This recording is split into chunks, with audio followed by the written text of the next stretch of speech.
Salam Maritim Sobat Kamla, kembali lagi bersama IMIC Maritime Education. Kali ini kita akan membahas tentang sejarah berdirinya Indonesia Maritime Information Center. Sebagai negara maritim terbesar di dunia, dengan mayoritas wilayahnya adalah lautan, Indonesia mempunyai peran yang sangat penting bagi kemaritiman di dunia. Dengan diapit oleh dua samudra, yaitu Samudra Hindia dan Samudra Pasifik, posisi Indonesia memang sangat strategis, khususnya sebagai jalur perdagangan dan jalur lalu lintas pelayaran yang dilalui berbagai jenis kapal, guna mendukung perekonomian nasional, regional, dan internasional. Dikarenakan posisinya yang strategis bagi pelayaran di dunia, Indonesia terus berkomitmen untuk menjamin keselamatan dan keamanan di perairannya, termasuk pembentukan Archipelagic Sea Lanes atau ASL 1-3 untuk menampung pergerakan kapal di perairan Indonesia. Dengan cakupan wilayah perairan yang luas, tidak hanya membutuhkan kapal dan personil yang memadai untuk memantau dinamika di laut, tetapi juga informasi yang memungkinkan Badan Penegak Hukum Maritim untuk mengambil tindakan di mana dan kapan diperlukan.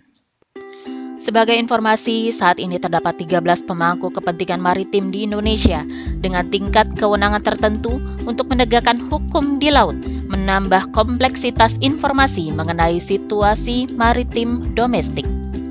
Oleh karena itu, Badan Keamanan Laut Republik Indonesia meluncurkan Indonesia Maritime Information Center atau IMIC pada tanggal 22 Juli 2020 sebagai bagian dari kewenangannya yang tertuang dalam Pasal 63 Ayat 1C Undang-Undang Nomor 32 Tahun 2014 tentang Laut, yaitu untuk mengintegrasikan keamanan dan keselamatan sistem informasi di wilayah teritorial, perairan Indonesia, dan yurisdiksi Indonesia. IMIC bertujuan untuk menyediakan informasi keamanan dan keselamatan maritim di wilayah perairan Indonesia yang akurat dan tepat waktu kepada pemangku kepentingan maritim. Tidak hanya akan mengumpulkan dan menganalisis, tetapi IMIC juga akan menyebarluaskan informasi dan hasil analisis baik itu di dalam maupun di luar negeri. Selain itu, IMIC akan terus menjalin kerjasama dengan Badan Keamanan Maritim Regional untuk menjaga dan memastikan domain maritimnya.